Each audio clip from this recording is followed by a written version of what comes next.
Welcome to Geography Genius Academy. I am Tanmay. I am from Geography family. Okay.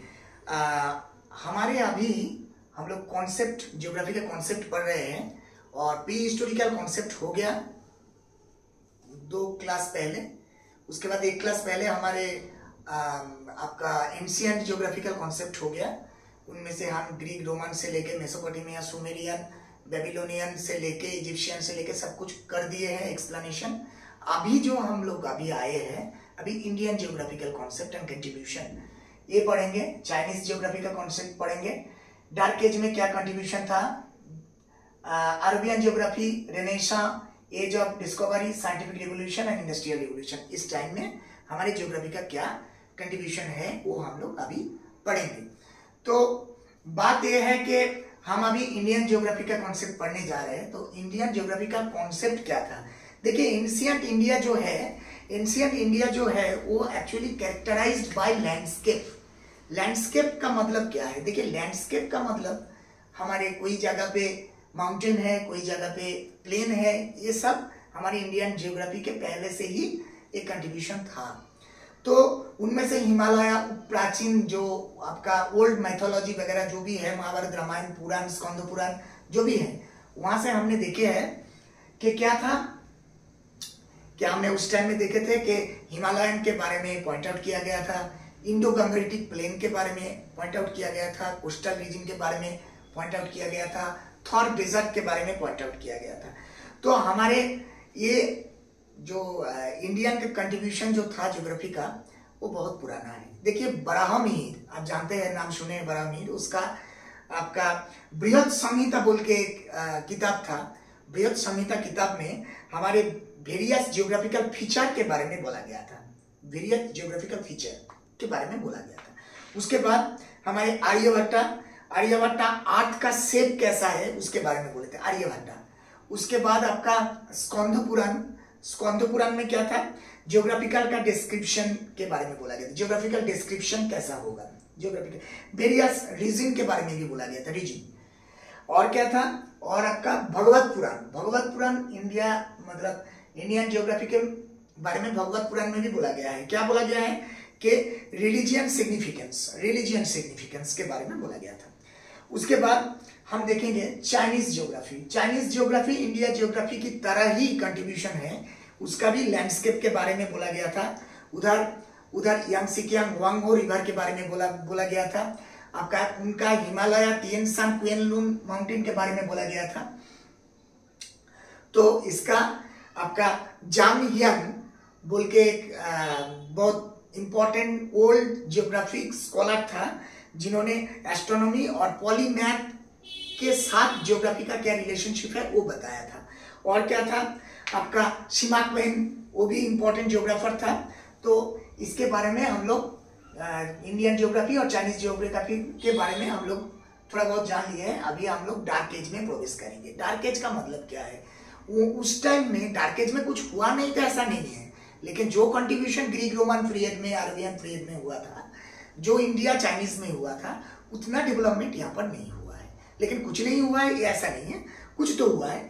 तो dark age में हम लोगों ने देखे हैं कि डार्क एज में सबसे बड़ा जो बात है वो टीओ मैप का आपका डिस्कवर, TMO, ये आपका टोटली जो है वो रिलीजियन एस्पेक्ट में किया गया था। और पोप पादरी का जो कंट्रीब्यूशन है इस टाइम में बहुत ज्यादा है, उन लोगों का प्रभाव से ये जो डार्क एज है, डार्क एज में मतलब साइंटिफिक रिवोल्यूशन ज्यादातर नहीं हो पाया। तो क्या था, अभी देखिए डार्क एज में आपका तीनों कॉन्टिनेंट के बारे में बोला गया था, एशिया, यूरोप और अफ्रीका। और उसका पॉइंट, मिडिल पॉइंट में जो एरिया था लोकेट कर रहा था, उसको जेरूसालेम उसको उस मैप में दिखाई दे रहा है। और ये जो मैप है उसका ओरिएंटेशन जो था वो मतलब सीधा जो था ओरिएंटेशन वो आपका ईस्ट की तरफ था। ओके, तो ये हमारा मतलब डार्क एज में ज्योग्राफी का डेवलपमेंट और कंट्रीब्यूशन। उसके बाद जो है अभी अरबियन ज्योग्राफी। देखिए Arabian geography is a pioneer in medieval age, pioneer contribution बोल सकते हैं। Abu bin Musa bin al Zakir al Mohammad al Khwarizmi is one of the pioneer geographer बोल सकते हैं आप लोग। तो इन्होंने क्या किया, Abu bin Musa bin al Zakir al Mohammad al ख्वारिज़मी, इन्होंने क्या किया था, इन्होंने फादर ऑफ अलजेब्रा इनको बोलते हैं, क्योंकि इन्होंने बहुत जो आपका पीरियड्स, एरा, इपोच, इसके बारे में बहुत कंट्रीब्यूशन उन्होंने दिए थे, ठीक है।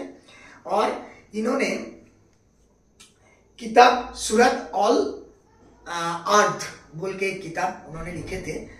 तो इन्होंने और एक पॉइंट आउट किए थे अल ख्वारिज़मी, इन्होंने आपका पंच सिद्धांत बोल के एक किताब था जो इंडिया में लिखा गया था, इसको ही इन्होंने कॉपी किए थे, अरबियन में इसको ट्रांसलेट किए थे। तो इनके वर्णन से पता चला कि पंच सिद्धांत बोल के भी कोई इंडिया में किताब था, तो ये इंपॉर्टेंट था। दूसरा था आपका दूसरा अरबियन कंट्रीब्यूशन जो था, बहुत सारे ज्योग्राफर हैं, उनमें से आपका और एक ज्योग्राफर के नाम है इब्न बतूता।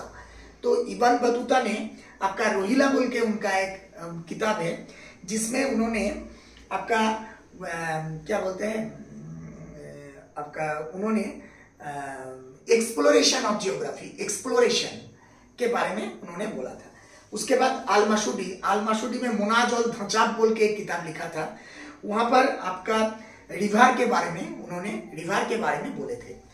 तो ऐसे ही आपका इब्ने खलदून बोल के एक ज्योग्राफर था, उनका मुकद्दिम बोल के मुकद्दिम मुकद्दमा बोल के एक मतलब किताब था, उनमें से उस टाइम में मतलब क्या क्या आपका रूल्स एंड रेगुलेशंस है उसके बारे में बोला गया था, ठीक है।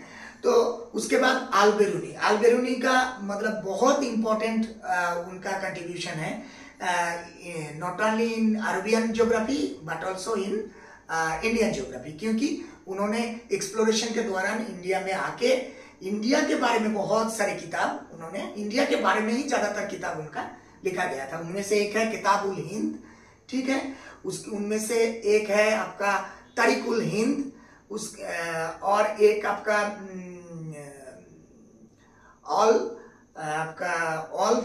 ऑल माशूदी, ये भी बहुत इंपॉर्टेंट किताब है। तो ये जो अरबियन ज्योग्राफर जो है, ये अरबियन ज्योग्राफर मिडिवल एज में आपका बोल सकते हैं कि golden age of Arabia geography, medieval age का जो गोल्डन एज ऑफ आपका ज्योग्राफी बोल सकते हैं या अरबिया का, क्योंकि अरबिया इस टाइम में बहुत सारे स्कॉलर, बहुत सारे कंट्रीब्यूशन इन्होंने दिए थे। अभी इसके बाद आया रेनेसा। तो रेनेसा में क्या है, देखिए रेनेसा का हिंदी मीनिंग जो है पुनर्जन्म। तो ये आपका 14 to 17 सेंचुरी में इसका डेवलपमेंट हो गया था, लेकिन कैसे मतलब इसका डेवलपमेंट क्यों हुआ और कैसे हुआ, देखिए रेनेसा का जो मतलब प्रतिकृत है, जो मतलब रेनेसा को फॉलो करके वर्ल्ड में रेनेसा का फर्स्ट फॉलोअर्स जो है वो है इटली। तो इटली में क्या हुआ था, इटली में आपका फ्लोरेंस बोल के एक टाउन था, उस टाउन में इसका फर्स्ट डेवलपमेंट हुआ था। और ये जो आपका रेनेसा था, ये रेनेसा जो था वो आपका ज्यादातर ह्यूमैनिटी के ऊपर बेस करके, मानवीकरण के ऊपर, क्योंकि उस टाइम में क्या हुआ था, एक जगह में दिखाई देता कि गॉड के बेसिस पे चलते थे, कोई जगह पे नेचर के बेसिस पे चलते थे, लेकिन यहाँ पर ही फास्ट आपका ह्यूमन के बेसिस पे चलना स्टार्ट हो गया था। और इरास्मस जो थे, इरास्मस वो था आपका किंग ऑफ आपका ह्यूमनिज्म, किंग ऑफ ह्यूमनिज्म बोल सकते हैं उनको।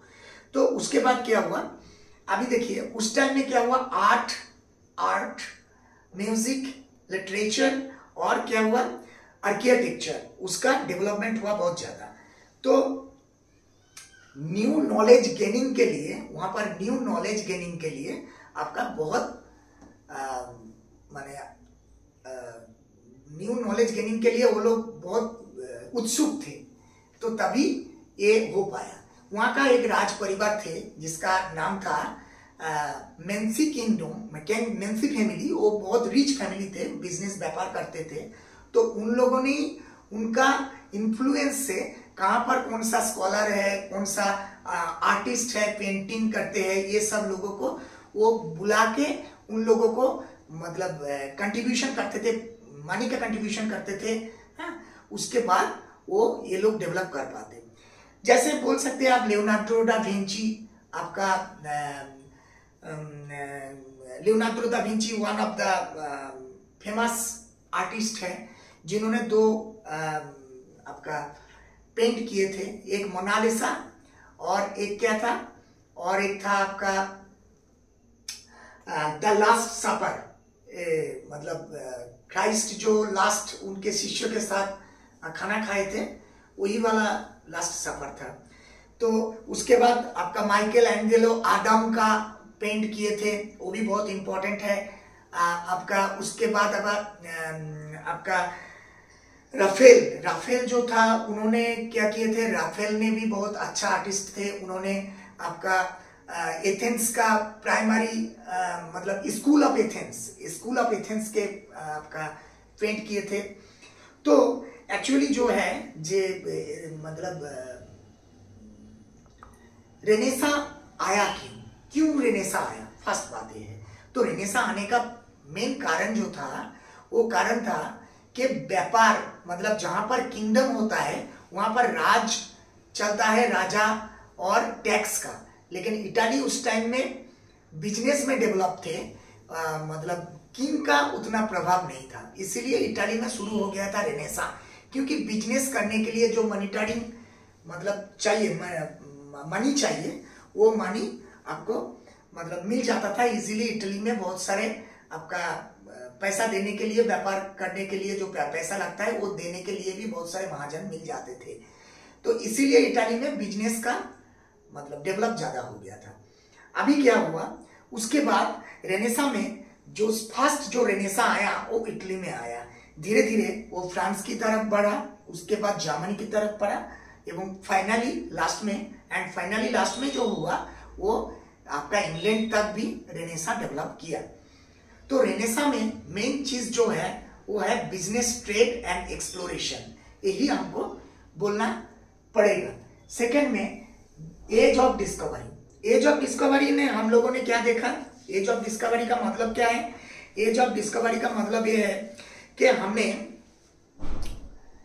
कुछ एक्सप्लोरेशन करना है, क्या? थ्रू नेविगेशन के थ्रू करना है। मतलब एज ऑफ एक्सप्लोरेशन भी आप इसको बोल सकते हैं, एज ऑफ डिस्कवरी को एज ऑफ एक्सप्लोरेशन भी बोल सकते हैं। जैसे नया नया कंट्री, नया नया लैंड डिस्कवर करना, लैंड को डिस्कवर करना। तो इसमें क्या है, इसमें फर्स्ट जो है वो आपका नेवी मतलब युवराज प्रिंस हेनरी उन्होंने फर्स्ट डिस्कवर किया था आपका 1419 में उन्होंने आपका उसका नेविगेशन स्टार्ट किया था 1419 में। तो फर्स्ट जो उन्होंने लैंड डिस्कवर किया, उस लैंड का नाम है मेडिनिया। उसके बाद उन्होंने धीरे धीरे एक के बाद एक डिस्कवर करते गए, सेनेगल को भी उन्होंने डिस्कवर किया। ऐसे ही उस टाइम में उसका जो दौर था, उस दौर में ज्यादातर नेविगेटर ही मिल जाते थे, जैसे क्रिस्टोफर कोलंबस, वास्को दा गामा, आपका मैगेलन, कैप्टन कुक एक्सेट्रा। ये लोग क्या करते थे, ये लोग आपका लैंड को डिस्कवर, नया नया एक्सप्लोरेशन ऑफ जियोग्राफी बहुत ज्यादा बढ़ गया था। तो अभी एक्सप्लोरेशन ऑफ जियोग्राफी क्यों कर गया था, क्यों बढ़ा? क्योंकि देखिए जो लैंड रूट में होता था, लैंड रूट में जो व्यापार होता था, जो आपका यूरोप से मतलब मटेरियल्स लेके एशिया की तरफ बढ़ते थे, मिडिल में एक पाथ था, वो पाथ कॉन्स्टेंटिनोपल बोल के एक जगह है जो अभी टर्की में है। तो वो टर्की में उस कंट्री का किंग उन्होंने वो रोड को बंद कर दिए थे। तो रोड को बंद करने के दौरान क्या हुआ था, रोड बंद करने के दौरान अभी इन लोगों को व्यापार करने के लिए सिर्फ सी चाहिए था, ठीक है, सी रूट को ही फॉलो करना था। इसीलिए ये लोग सी रूट फॉलो करके ग्रेट एज ऑफ डिस्कवरी में उसका डेवलपमेंट स्टार्ट कर दिया था। ये भी एक्सप्लोरेशन ऑफ जियोग्राफी है, इसका कंट्रीब्यूशन भी बहुत ज्यादा है।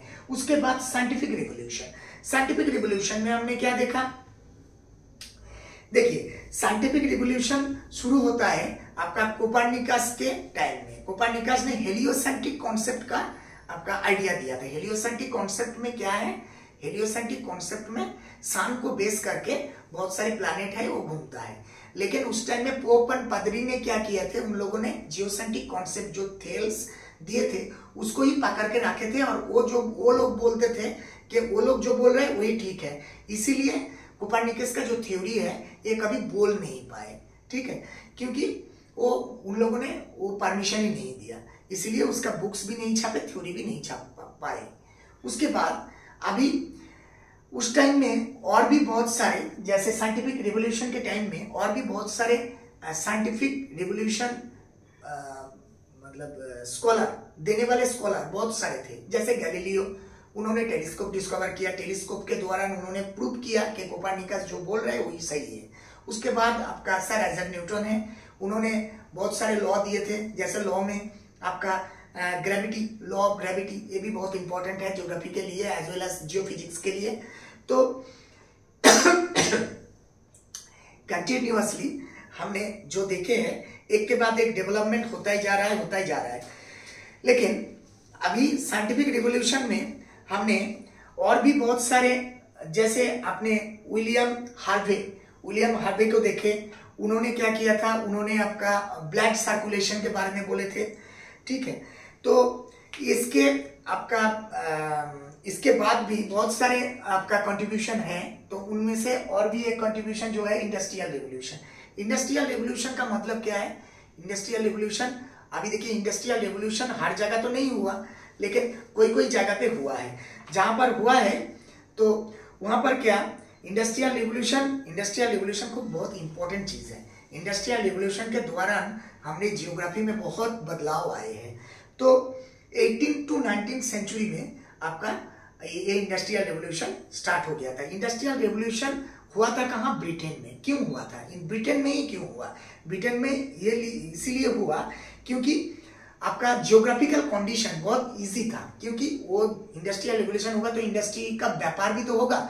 तो व्यापार करने के लिए इधर जो मतलब लंदन था, लंदन, लंकाशायर, मैनचेस्टर जो भी है टाउन, वो सब आपका सी के पोर्ट है, तो इजीली वो लोग एक कंट्री से दूसरे कंट्री एक्सपोर्ट इंपोर्ट कर पाएंगे। इसीलिए सेकेंड थिंग वहां पर क्यों हुआ? क्योंकि एग्रीकल्चर रिवोल्यूशन मैसिव हो गया था, और एग्रीकल्चर सरप्लस जो प्रोडक्ट है, सरप्लस प्रोडक्ट बहुत सारे हैं, उस प्रोडक्ट को आपका किसी भी तरह वो लोग व्यापार करना चाहते थे, इसके लिए हुआ था। अभी देखिए थर्ड जो कॉलोनाइजेशन, क्योंकि कॉलोनाइजेशन माने क्या ना, कॉलोनी दूसरे मतलब इंग्लैंड उस टाइम में क्या किए थे, बहुत सारे कंट्री को कब्जा करके रखे थे, और कब्जा करने के दौरान बहुत सारे कॉलोनी में उनका मतलब ये था, कब्जा था। तो क्या हुआ, दूसरे कंट्री में बहुत सारे जो रॉ मटेरियल्स मिलते थे तो वो लोग लाके यहाँ इंडस्ट्री में लगा देते थे। उसके बाद इंडस्ट्री को डेवलप किया। तो इंग्लैंड के पास एक तो इजी चीप लेबर था, दूसरा आपका रॉ मटेरियल्स था, तीसरा आपका बहुत सारे चीज इजीली था, तो इसकी वजह से यहाँ पर बहुत सारे चीज इजीली हो गया। उसके बाद आपका टेक्सटाइल इंडस्ट्री, वहां पर भी इंडस्ट्रियल रिवोल्यूशन के टाइम में textile industry, spinning jenny discover हुआ, स्प्लाइट शटल डिस्कवर हुआ, और क्या हुआ, और आपका जेम्स वाट का स्टीम इंजन हुआ। तो इसकी वजह से बहुत इजी हो गया डेवलप करना। तो अभी जो आपका लंकाशायर, मैनचेस्टर के बाद भी यहाँ पर बहुत सारे डेवलपमेंट अभी धीरे धीरे इंडस्ट्रियल डेवलपमेंट दिखाई दिया। जैसे आपका इंग्लैंड में 1840 में हुआ, उसके बाद 1850 में स्कॉटलैंड में हुआ, आपका नॉर्वे स्वीडन में 1880 में हुआ, जर्मनी में 1860 में हुआ, आपका फ्रांस में 1870 में हुआ, और स्पेन में 1880 में हुआ। ये इंडस्ट्रियल डेवलपमेंट हुआ। ये है मिडिवल टाइम में जियोग्राफी का development. So kindly watch the video and subscribe the channel. Thank you very much.